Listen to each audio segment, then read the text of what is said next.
Do you hear it? The echoes of the past, the whispers of forgotten truths, fragments of memories lost in the shadows.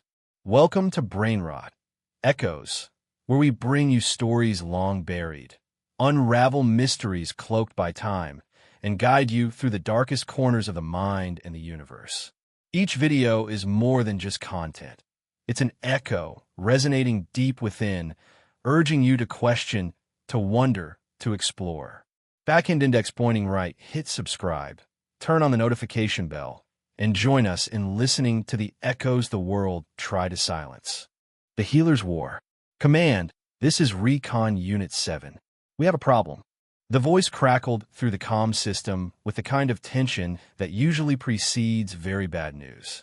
Fleet Admiral Sexthel of the Zephyrian Dominion paused mid-stride through the bridge of his flagship, his forearms instinctively reaching for the nearest stable surface.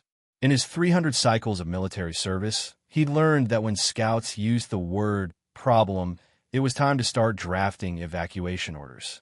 Define problem, 7, Sexthel replied, his voice carrying the weary patience of someone who'd been through this dance before. Well, sir, we've located the human medical facility, as ordered. It's a standard field hospital, maybe 20 beds, nothing fancy. But there's a human outside, just one, and he's holding a medkit. The bridge fell silent, except for the gentle hum of life support systems. Sexthel felt his primary heart skip a beat, while his secondary heart picked up the slack, an evolutionary trait that had served his species well during moments of pure, unadulterated terror. Repeat that, 7. One human, sir. Standard military fatigues. Medium build, brown hair, looks maybe 30 standard years old. He's just standing there holding a medical kit, the red and white kind with the cross symbol. Sexthel closed all 4 of his eyes and let out a long, slow breath. 7. I need you to listen very carefully. Do not, and I cannot stress this enough, do not engage. Do not approach. Don't even look at him funny. Sir, fall back to minimum safe distance and hold position. I'm calling high command.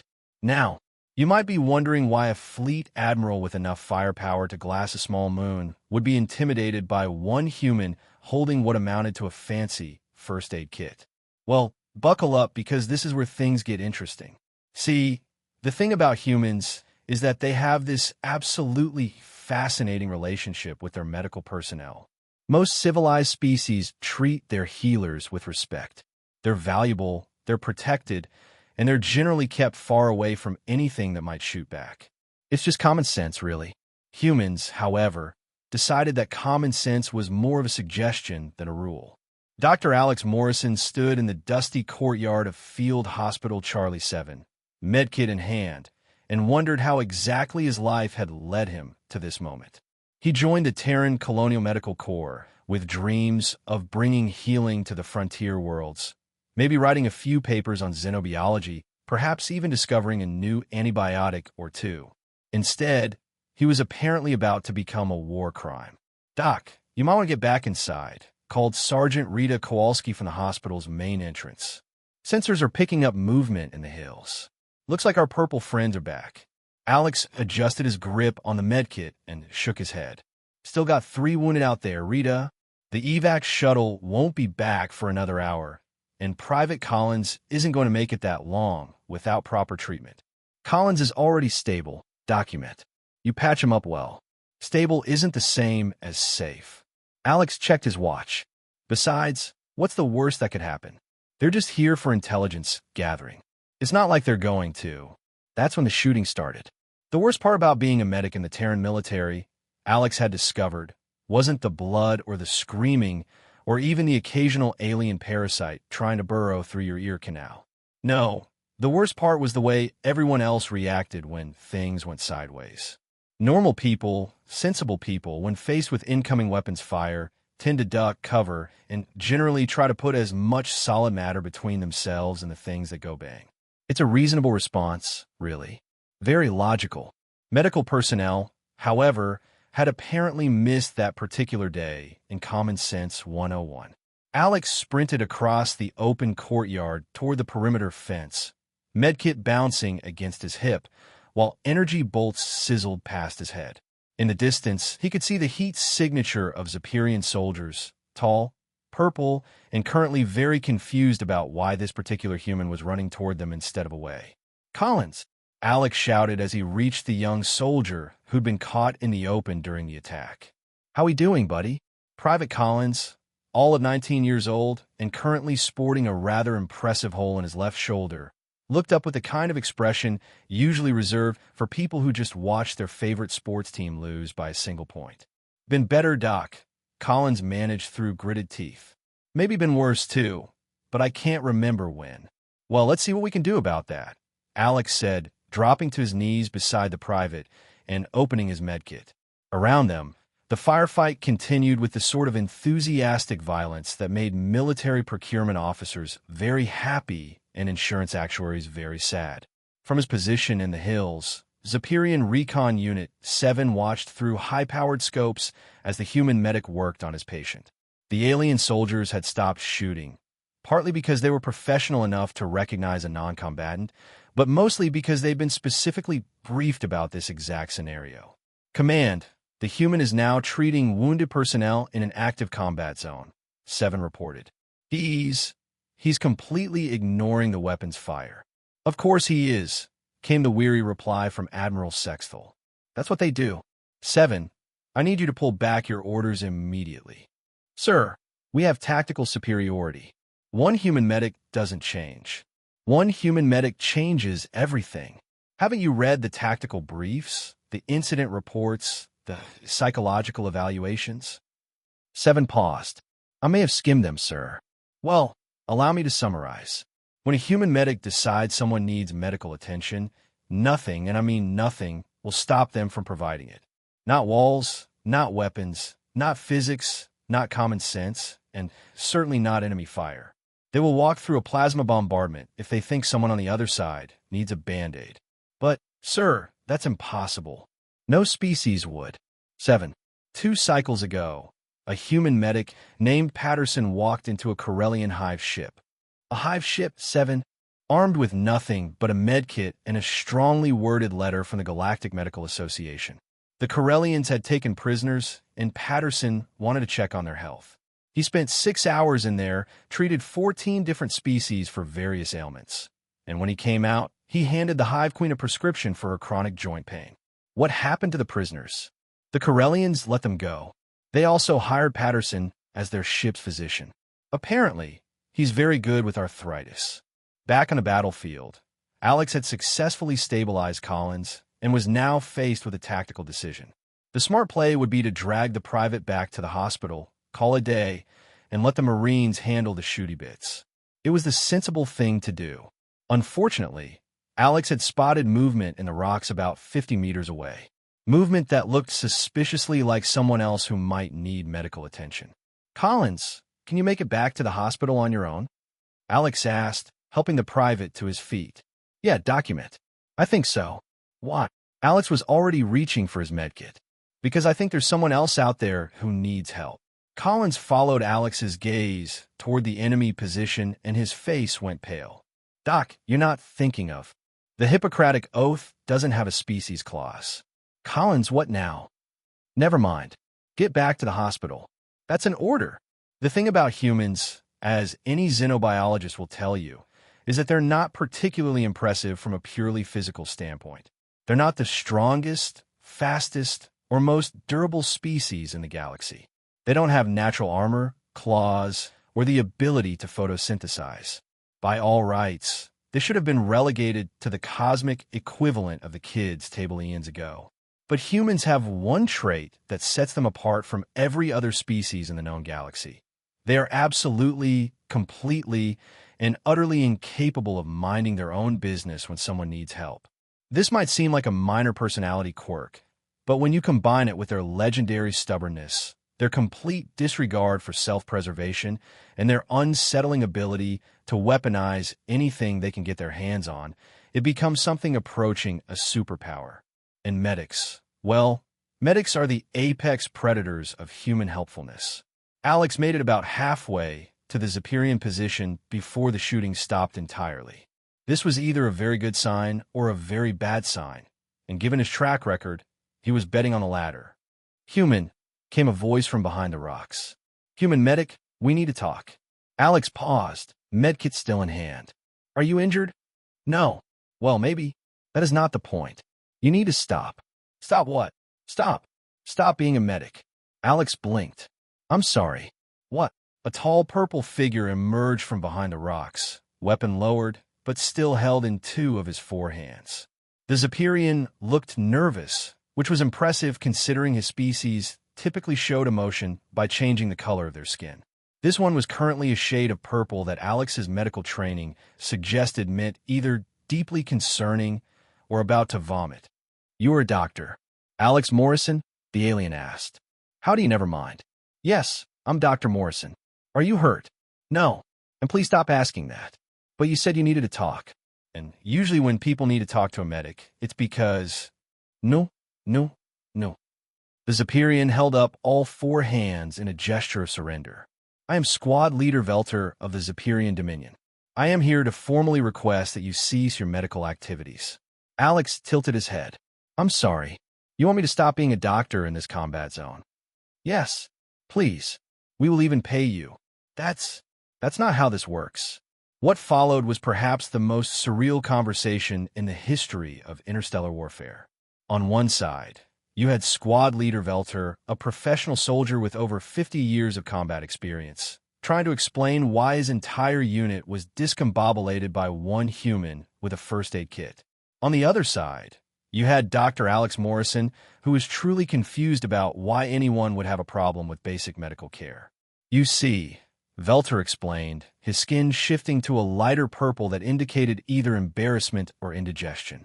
We have standing orders regarding human medical personnel in combat zones. What kind of orders? To avoid them at all costs. To disengage immediately if encountered. To file a formal incident report if we so much as see one. Alex adjusted his grip on the medkit. That seems extreme. Dr. Morrison, are you familiar with the Battle of Kepler 442b? Should I be? A human medic named Dr. Rebecca Walsh. Single field hospital, treating wounded from both sides of the conflict. When our forces attempted to secure the facility, she convinced our commanding officer to donate blood. Well, he was not wounded. She said his iron levels were low. Alex opened his mouth to respond, then closed it again. Oh, the commanding officer is now a vegetarian. He has also taken up meditation. He sends Dr. Walsh holiday cards. I'm starting to see the problem. That is not the problem, Dr. Morrison. The problem is what happened when the Corellian forces tried to shell the hospital. What happened? She walked out to meet them with her medkit. She convinced them to stop shooting because the explosions were bad for her patient's recovery. That's actually pretty reasonable. Dr. Morrison, they were in orbit. She somehow convinced them to come down for a house call. The conversation continued for another 20 minutes, during which Alex learned about the Terran Medical Corps' growing reputation as the galaxy's most politely aggressive force. There was Dr. Kim, who had ended a 3-year siege by treating the commanding officers on both sides for stress-related ulcers. There was Dr. O'Brien, who had convinced an entire pirate fleet to switch to a high-fiber diet after diagnosing their captain with chronic constipation. And there was Dr. Williams, who had somehow managed to perform surgery on an Aquilian queen while she was still in combat, thereby earning the eternal gratitude of a species that communicates primarily through interpretive dance. The point is, Velter concluded, human medics are persuasive. We prefer dedicated, Alex replied. Dr. Morrison, the last time my unit encountered a human medic, 3 of my soldiers ended up enrolling in nursing school. That's actually kind of sweet. They were career military, 20-year veterans. One of them was up for promotion, too. Velter stopped himself and took a deep breath. The point is, we would very much like to complete our mission without any more of my soldiers discovering they have a calling in the healing arts. Alex considered this. What exactly is your mission? Intelligence gathering.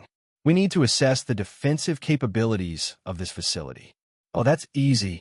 We got about 30 beds, basic surgical equipment, and a really good coffee maker that Sergeant Kowalski liberated from a supply depot.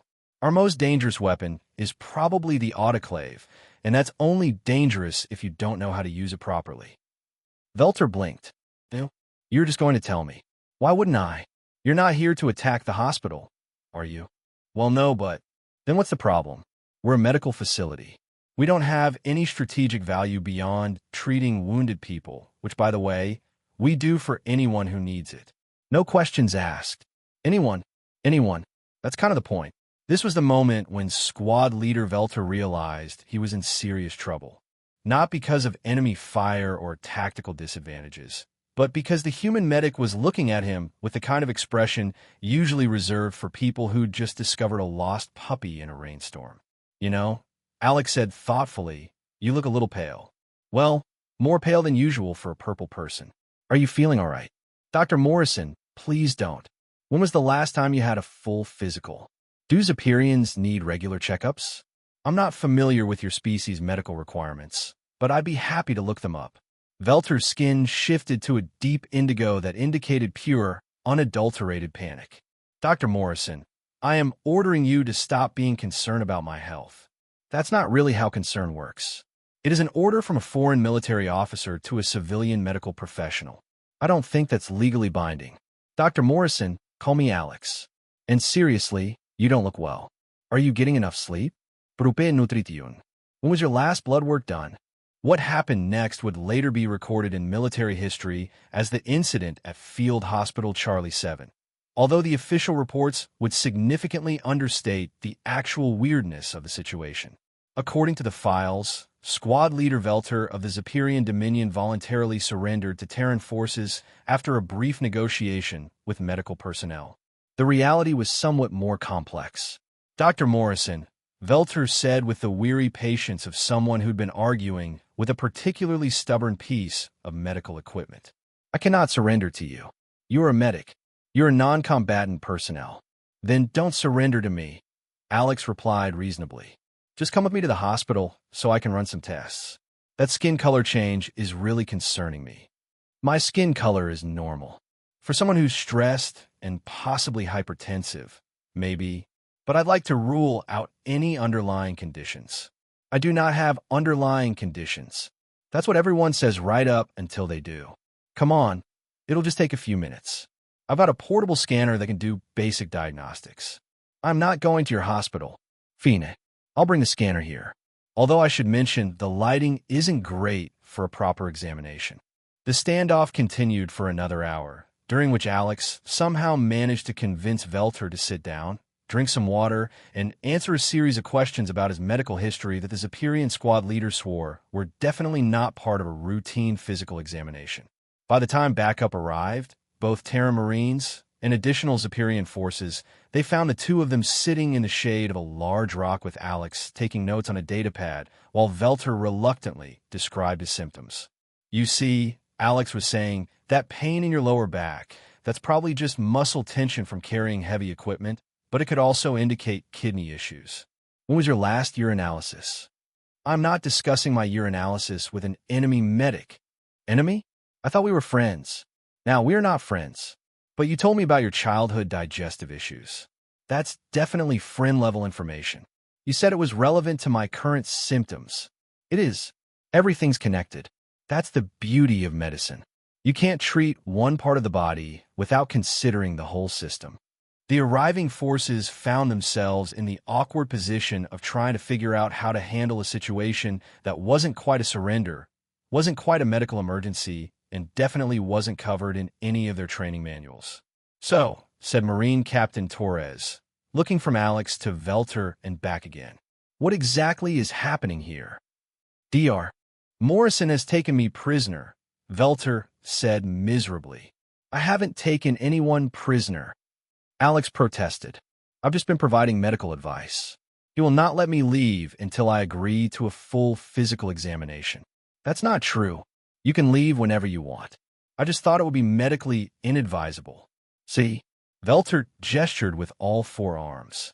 "He is holding me hostage with his medical opinions." Captain Torres rubbed her temples. "Doc, please tell me you haven't been interrogating a prisoner." "He's not a prisoner. He's a potential patient. And it wasn't an interrogation. It was a medical history." "What did you learn?" "Well, he's been having some digestive issues that could be related to stress. His sleep schedule is completely irregular, and he hasn't had a proper physical in over 3 years. Also, I think he might be developing an ulcer. An ulcer?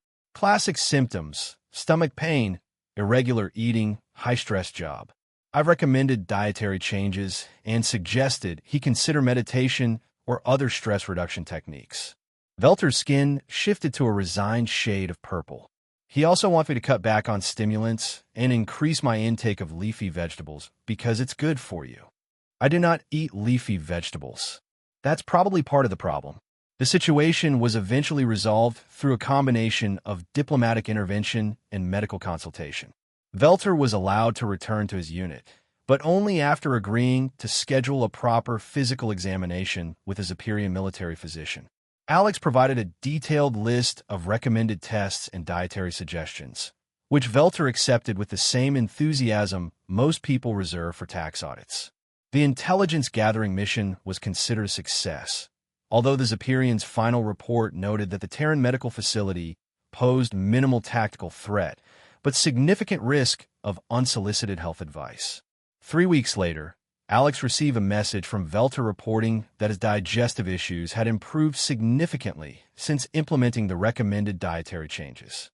The message also included a formal request for recipes that incorporated more leafy vegetables, along with a complaint that his unit's morale had improved to annoyingly optimistic levels since he'd started the meditation exercises.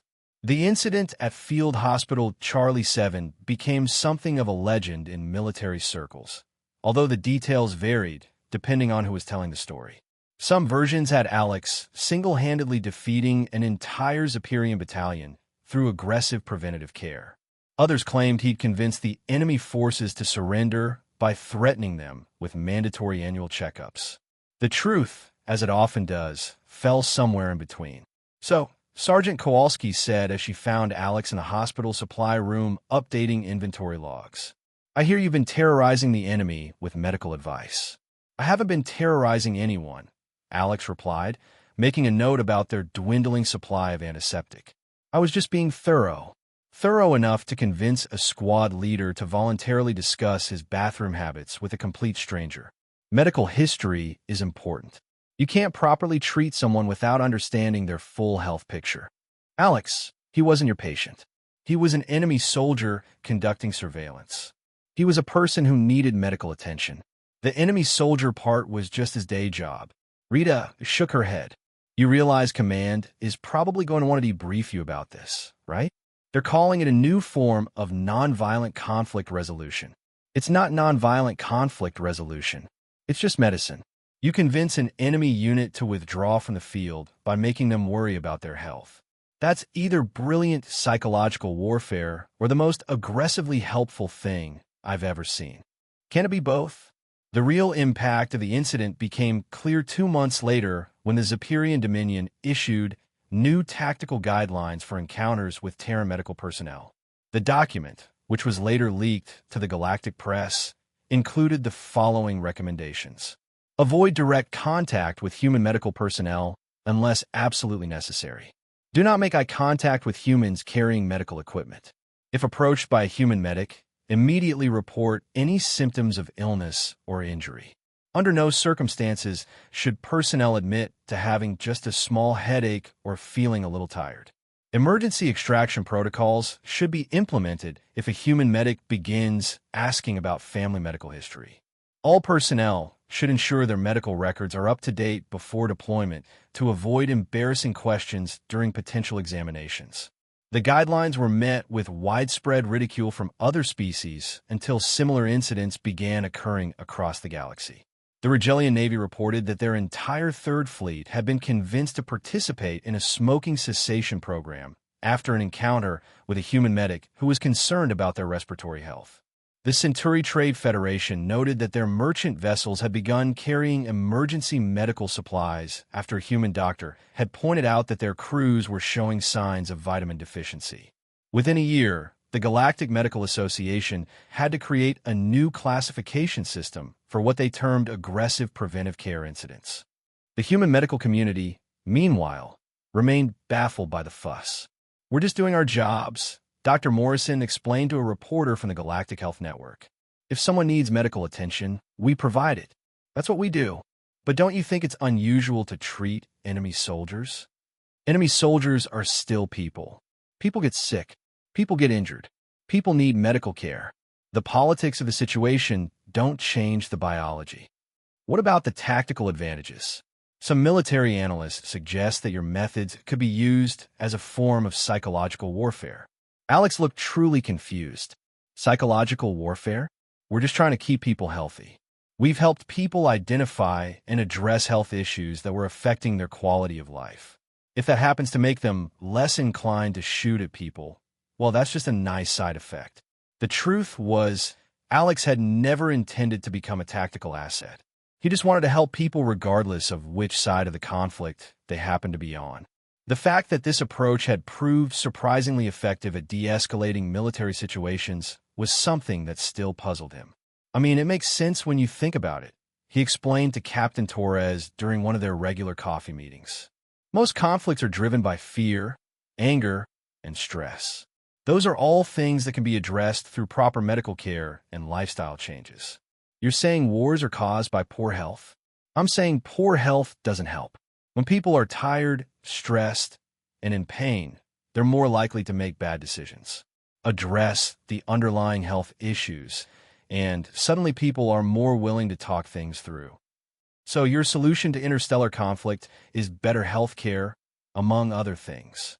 Yes, you'd be surprised how many problems can be solved with proper nutrition, adequate sleep, and regular exercise. Torres stared at him. You're completely serious. Look at Velter. Once we addressed his digestive issues and got him on a better sleep schedule, he became much more reasonable. He's actually been sending me progress reports. Progress reports? His ulcer symptoms have completely resolved and his stress levels are way down. He's even started a meditation group for his unit. A meditation group? Stress reduction is important for military personnel. High-stress environments can lead to all types of health problems if not properly managed. Torres rubbed her temples. Alex, do you realize you've essentially weaponized wellness? I provided medical care to people who needed it. The fact that healthier people tend to be more rational and less aggressive isn't my fault. It's just biology. The conversation was interrupted by an urgent message from command.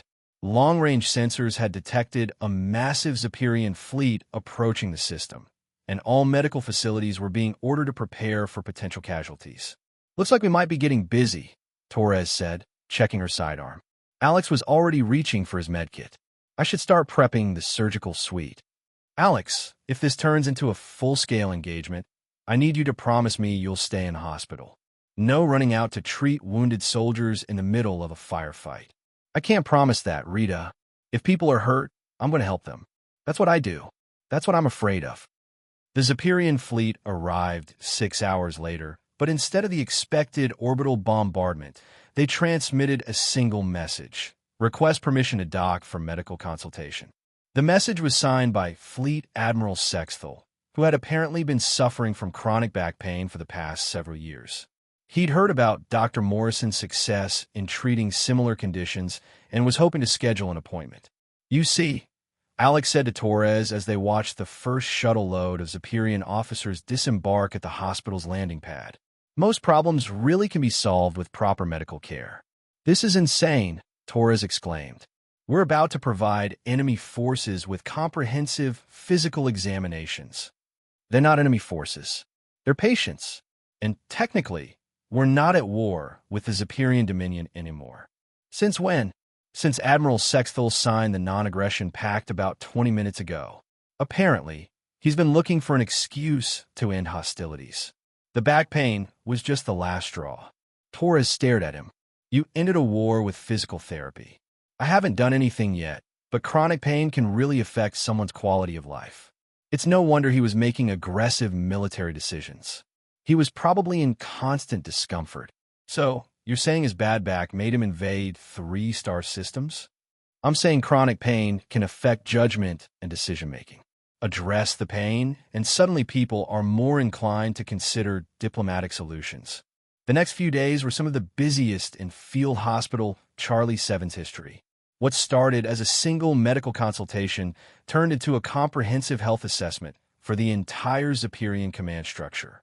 Alex found himself treating everything from stress-related digestive issues to vitamin deficiencies to chronic fatigue syndrome. You know, Admiral Sexthal said as Alex worked on his lower back, "I cannot remember the last time I felt this good."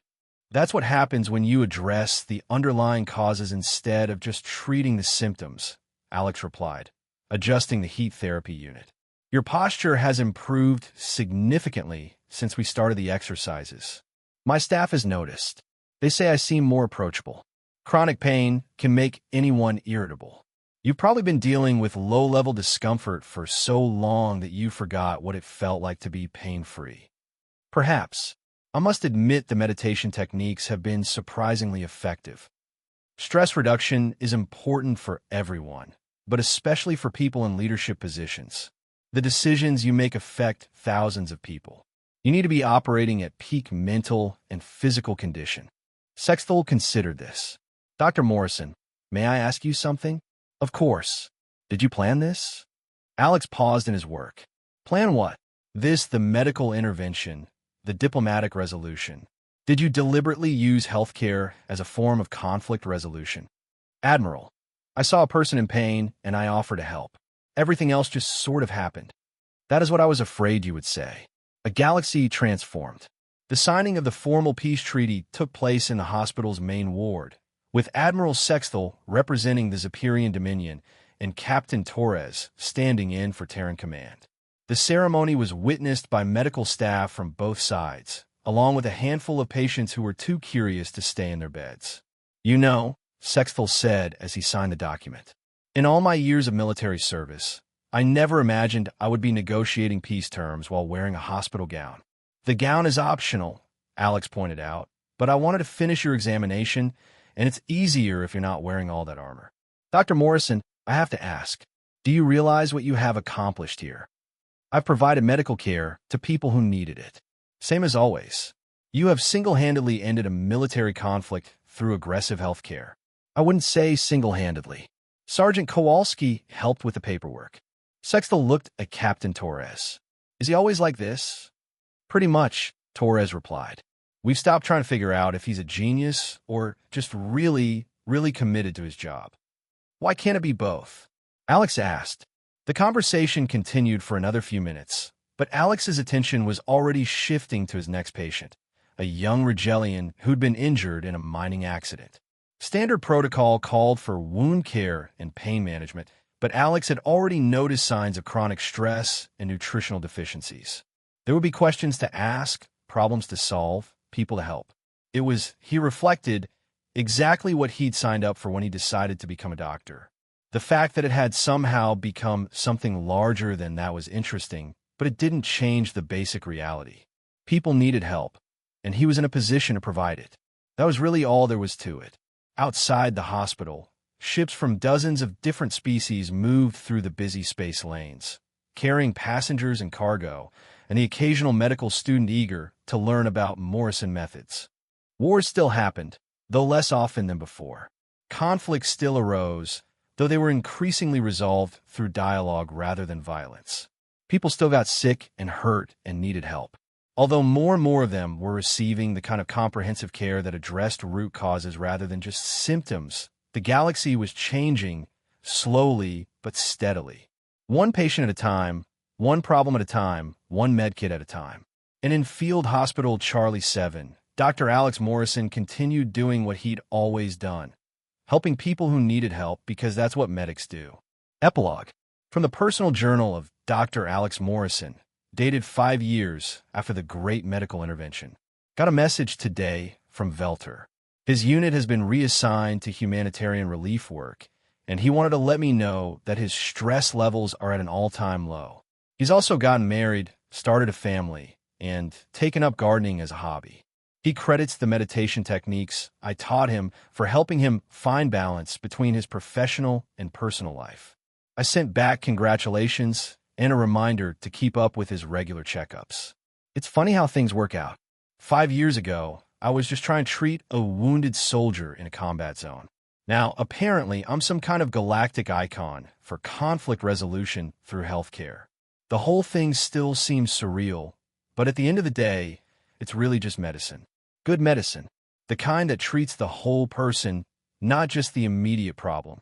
The kind that asks why problems exist instead of just addressing symptoms.